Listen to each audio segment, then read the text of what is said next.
Olá, pastora Cleide Dias, passando para compartilhar uma palavra que no livro de Mateus, no capítulo 16, no versículo 24, diz assim: Então Jesus disse aos seus discípulos: Se alguém quiser acompanhar-me, negue-se a si mesmo, tome a sua cruz e siga-me. Essa palavra é uma palavra forte. Quando o Senhor fala de tomar a cruz, Ele está nos dizendo que esse tomar a cruz é tomar a vontade de Deus em detrimento da nossa. Ou seja, é optar pela vontade de Deus ao invés da nossa, em qualquer momento da nossa vida. E isso implica, em alguns momentos, abrir mão dos nossos direitos.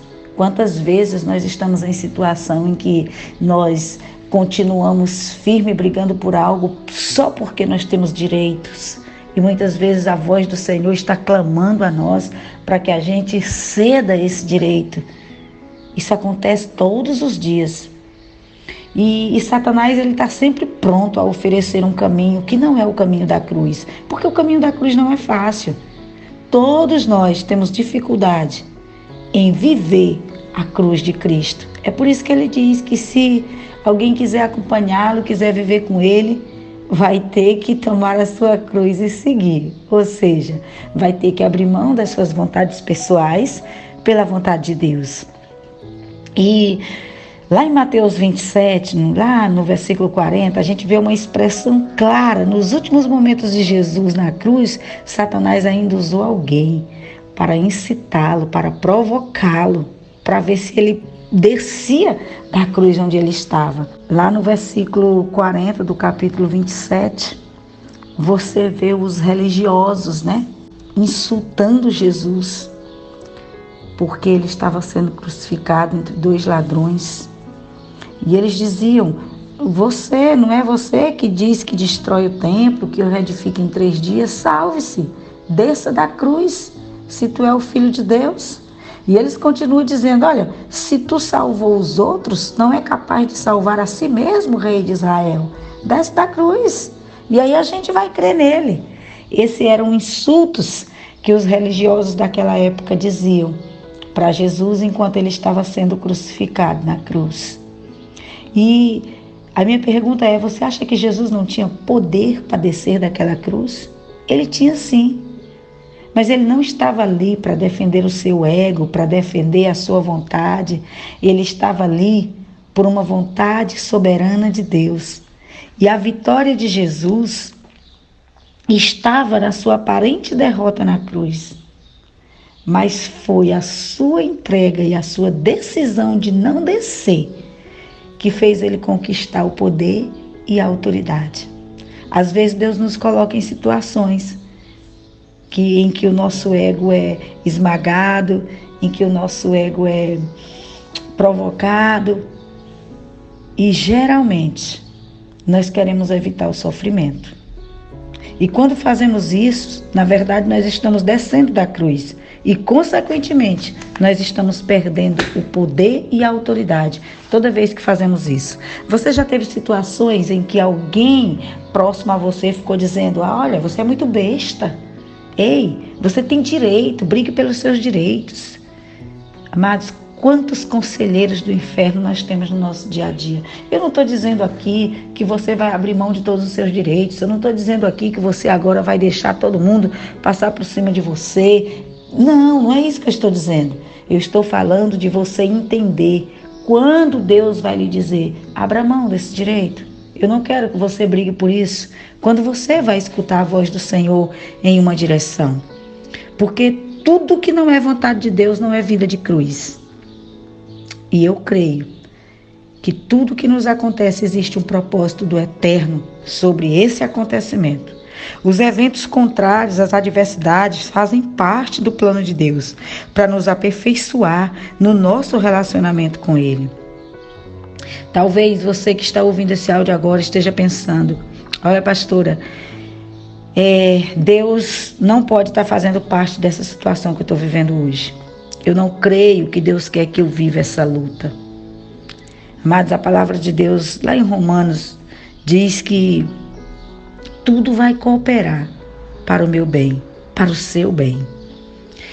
E para aumentar a sua fé, para você compreender melhor aquilo que eu estou dizendo, eu quero falar de uma mulher da Bíblia.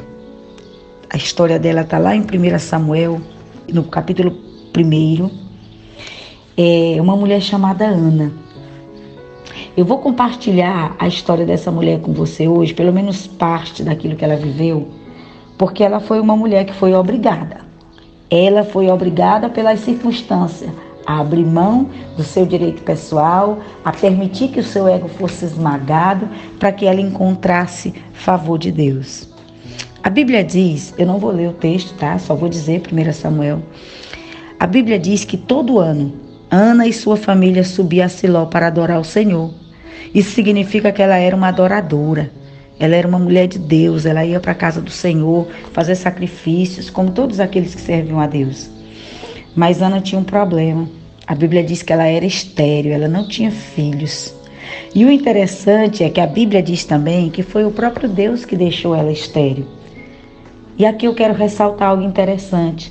Quando algo dá errado na nossa vida, é porque Deus tem um propósito.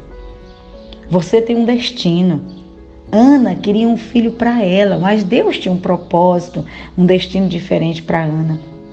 Isaías 55:9 diz que os pensamentos do Senhor são mais altos do que os nossos pensamentos.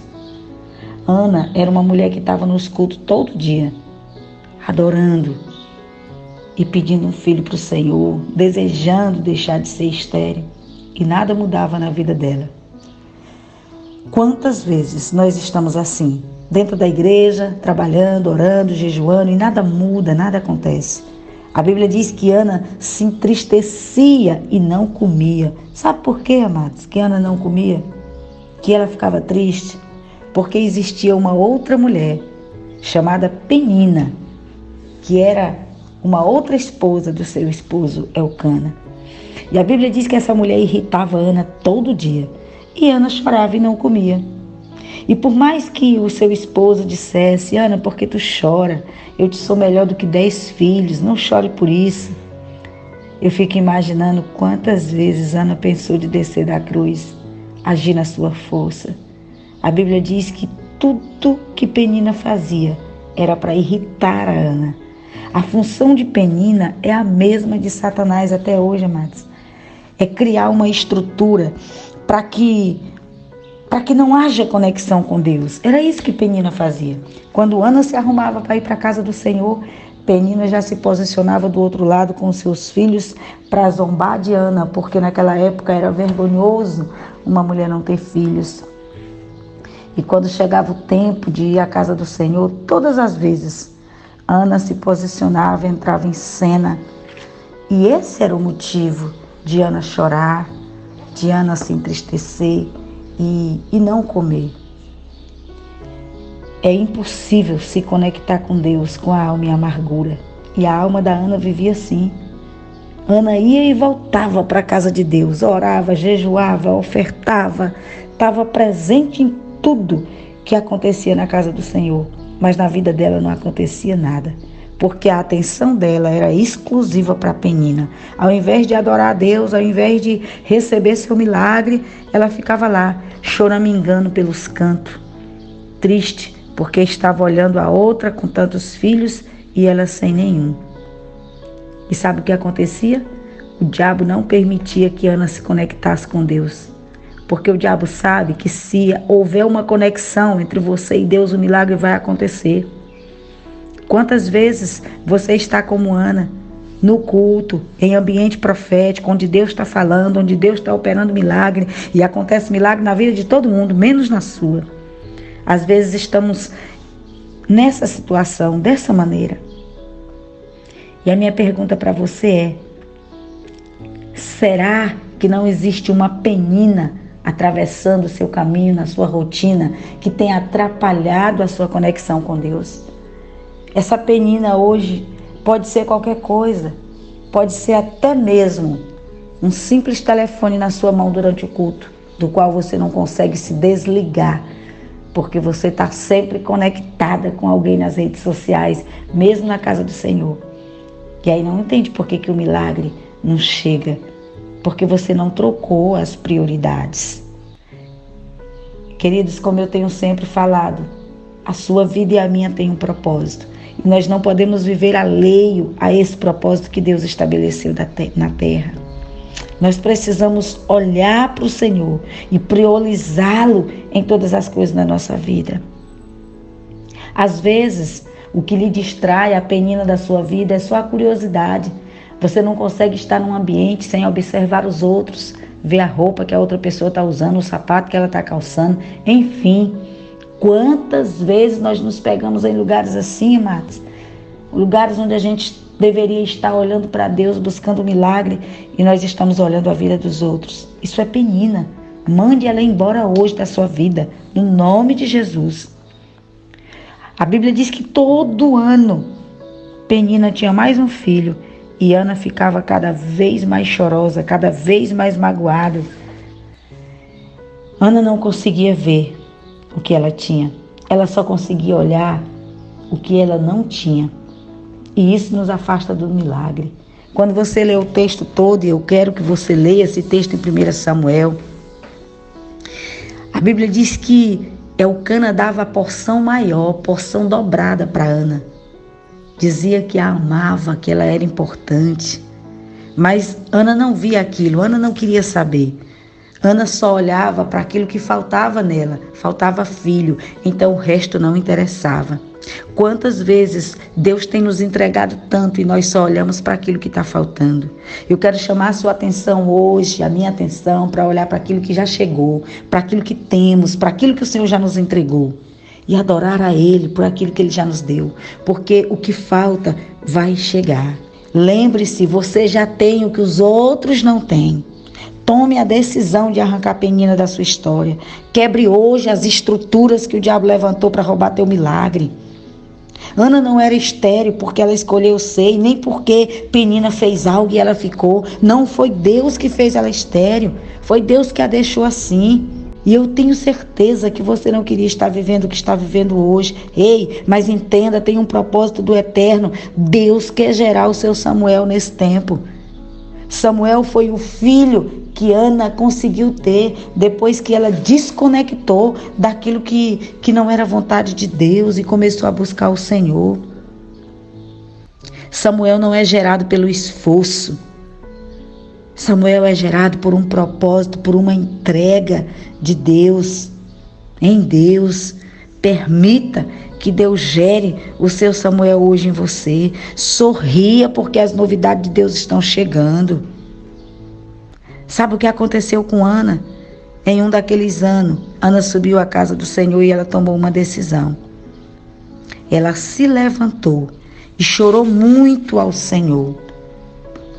A Bíblia diz que ela fez um voto: Senhor, se tu me der um filho, eu vou devolver a ti. E ela chorou tão intensamente que o pastor daquela igreja, o sacerdote daquela época, o sacerdote ali, chegou para ela e achou que ela estava bêbada.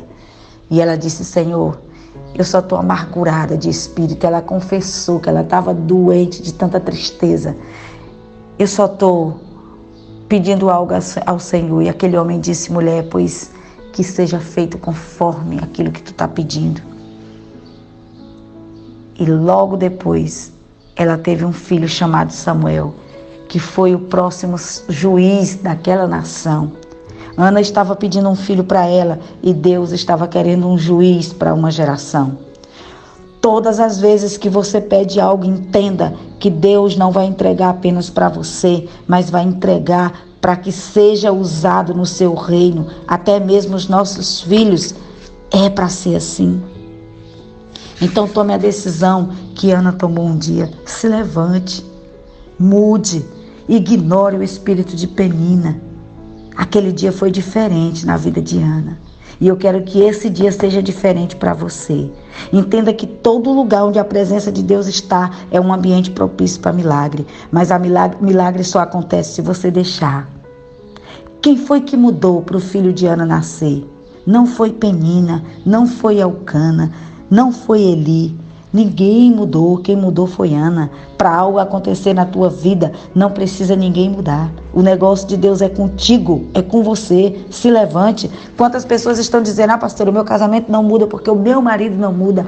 A minha vida não muda porque na minha casa as pessoas não mudam. Lá no meu trabalho, pastor, as coisas não mudam porque o meu patrão, porque o meu colega. Ei, arranca essa mentira da sua vida hoje. Se algo não está mudando, é você que tem que mudar. As coisas mudam quando eu mudo. Essa é uma grande verdade. Essa é uma grande verdade. E não olhe para as suas condições. Deus tem propósito para você. Deus tem os recursos. Deus sabe como fazer. O meu conselho de hoje para você é: decida quebrar as estruturas de Penina. Pare de chorar pelo que acontece em sua volta.